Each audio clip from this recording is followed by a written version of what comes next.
In this chapter, we're going to talk about food and human development in the Anthropocene.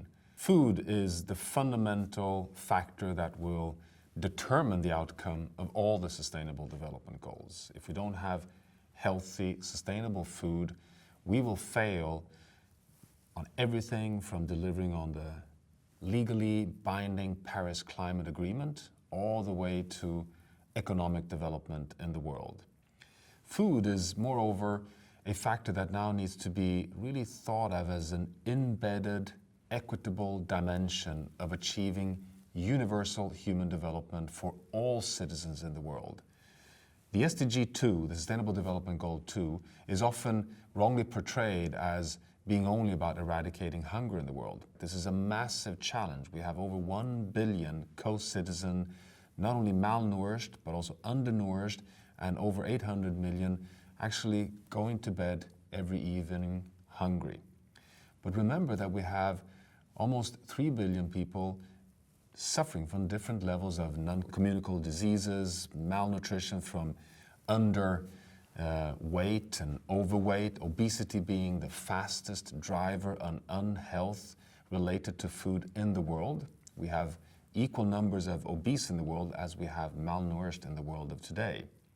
So the Sustainable Development Goal 2 on food is about eradicating hunger, but also about achieving sustainable and healthy food for all co-inhabitants on Earth as a pathway to prosperity in the Anthropocene. This is increasingly recognized, and I think we all feel that food is now being understood increasingly for what it is, namely one of the most important culprits behind unsustainable development and the exponential rise of pressures on the Earth system. So can you imagine that we have transformed 40% of the land area on Earth to different forms of agriculture, the world's largest transformer of land of all kinds. So 80% of deforestation in the world, for example, is driven by agricultural development. In fact, agriculture is not only the number one cause behind transforming of land, it's also the number one cause behind greenhouse gas emissions, the single largest source of greenhouse gases, roughly 30%, 17% from agricultural production, and another 15% from deforestation. But agriculture is also the single largest cause behind loss of biodiversity. And agriculture is also the prime cause behind overloading of nutrients in our lakes and rivers and coastal zones, eutrophication due to overuse of nitrogen and phosphorus. And agriculture is the single largest consumer of fresh water. 70% of the water that we take out from our rivers and lakes and groundwater is used for irrigation to produce food.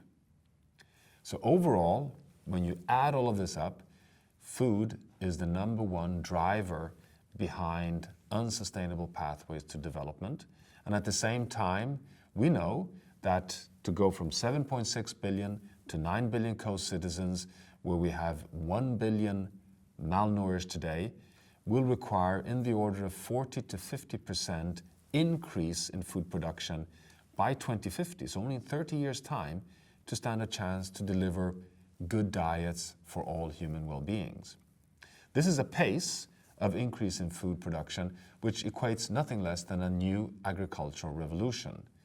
But as you sense already from just these overwhelming numbers of the unsustainable pressures of food, this is not any kind of agricultural revolution. It is a sustainable revolution. It requires a transformation to a food system in the world that stays within the planetary boundaries on biodiversity, on fresh water, on land, on climate, and of course also on the use of chemicals and nutrients. So we're talking of an enormous challenge, and that this is therefore why we can say that if we do not get it right on food, we will not get it right for planet, and therefore we're unlikely to get it right for development.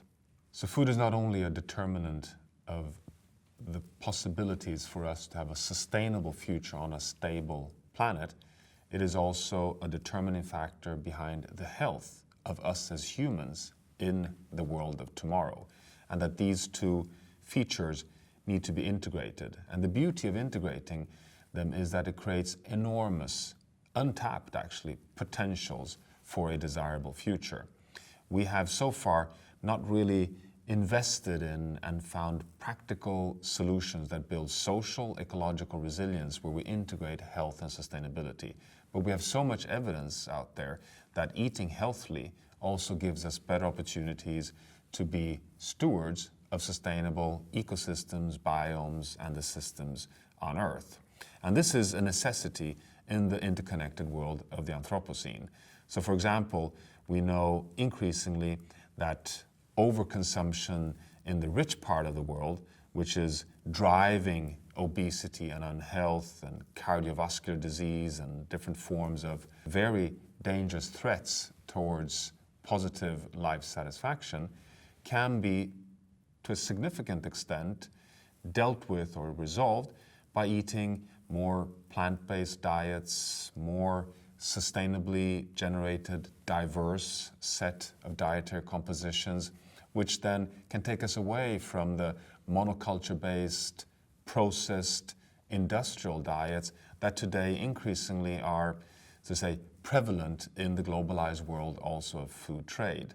So we have a challenge here, an enormous development challenge, but also large development opportunities to recognize the interconnections between global trade, multinational food industrial developments, regulatory measures to help guide incentives towards healthy and sustainable diets, and the practice on the ground, and us humans and our consumption behaviors. And this is an enormous complex, but is one of the frontiers for sustainable development, because it is not only about nutrition, it is really about sustainability, health, and prosperity in the world of tomorrow.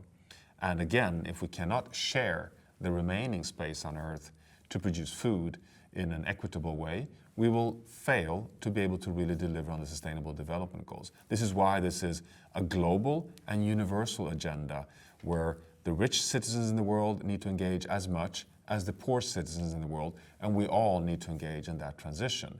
We have, for example, so much empirical evidence to show that when economic growth in a society rises, from very poor economies, in the beginning there is a direct linear relationship between better economic incomes in households, for example, and better nutrition.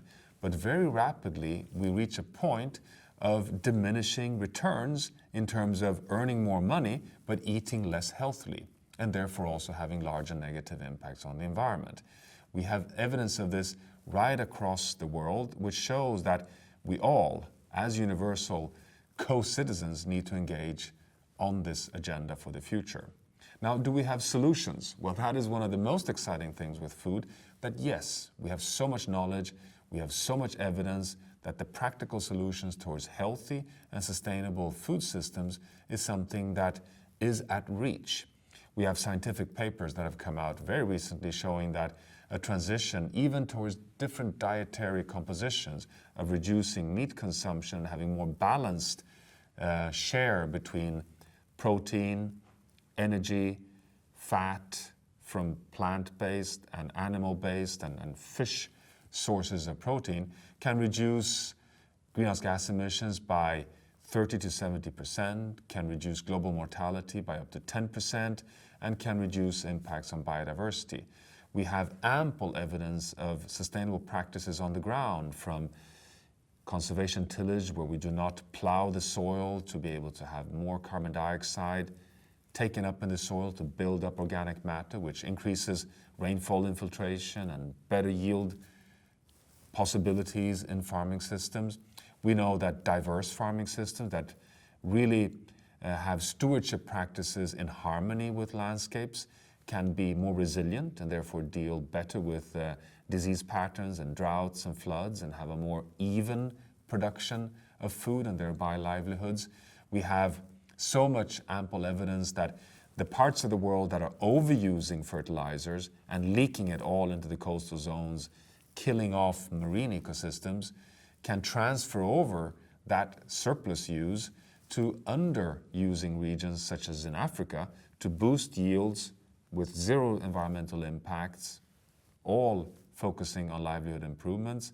while at the same time staying within a planetary boundary on, in this case, nitrogen and phosphorus. So the solutions for a sustainable and healthy agricultural revolution are largely at hand. It's a question of transforming the world food system in a desirable, sustainable direction. That's not to say that we're not facing enormous challenges, because this is not only a biophysical or health agenda, it is to a very large extent an economic, a policy, a financial and institutional agenda. This is what makes it sustainable development. Thank you very much.